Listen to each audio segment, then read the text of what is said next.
আসসালামু আলাইকুম ভাই বোনেরা, সবাই কেমন আছেন? আশা করি আছেন ভালো। আপনাদের দোয়ায় ভালোবাসায় আমিও ভালো আছি। তো নতুন করে একটা ভিডিও নিয়ে আবার আসলাম। তাই যে আমার বাসার নিচে, তা আমি একটু গেটটা খুললাম, খোলার পর ওই দেখি সাদা শাকগুলোর এই আছে কত বাইকে শাক করে? বিক্রি করতেছে। হ্যাঁ, তো দাম বললাম, বলতেছে কম নাই। 30-40 এরকম। আসলে শাকের বাজারে আগুন। কি খাবেন ভাই বোনেরা? গ্রামে আসলে থাকাটা অনেক ভালো। তা আমরা তো থাকি আসলে একটা ময়লা চাকরির আলারে তো জন্য দেখি থাকা না, ময়লা আলা লাগতেছে। আছে কয়েকদিন থেকে আসতেছে তো না, আজকে গ্রামের গাড়ি দিয়ে জিনিস তো নাইনি সব কিছু বাইকে। তাজা পাওয়া যায়। আর এই যেখানে দেখতে পাচ্ছেন পানি দিয়ে আর ধুইতেছে। আছে 4 দিন থেকে আসলে তাহলে গেটের আবার জন্য যদি যাওয়া যাচ্ছে না শাকগুলি আবার গুনগুর ভ্যান জন্য। গাড়িতে করে বিক্রি করি, আবার কিছু শাক থাকে দ্বিতীয়বার আবার পানি দিয়ে ধুয়ে বিক্রি আপনারটা করে। আলাদা, এই হয়তো গলিটা আপনারা আলাদা। বুঝতেই পারছেন।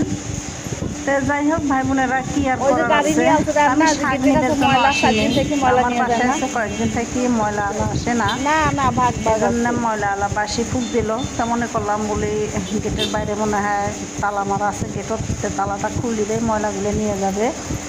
তো এই হিসাব করি আমি কিন্তু হলো নিচে নামলাম। তো দেখি উনি শাক ধুইতেছে। তো এই জন্যে জিজ্ঞেস করলাম। তো আমি ওনারটা মাঝে মধ্যে শাক নেই।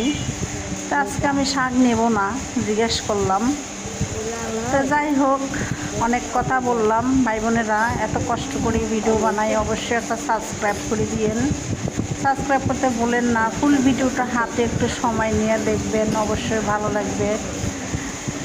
তো লাইক দিতে ভুলেন না, লাইক দিয়েন, কমেন্ট করেন।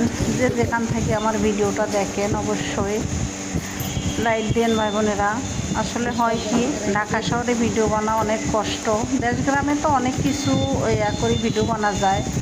আর আছে কতদিন থেকে কোথাও যাইতেও পারি না, এক বৃষ্টি, তারপরে বাসায় মেহমান, এই জন্য আর কোথাও বের হইতেও পারি না। তো দেখি চিন্তা ভাবনা করতেছি, যদি আকাশ ভালো থাকে অবশ্যই বাইরে ভিডিও দিব। তো সবাই ভালো থাকেন, সুস্থ থাকেন। ভুল হয়ে থাকলে অবশ্যই ক্ষমা দৃষ্টিতে দেখবেন। আল্লাহ হাফেজ।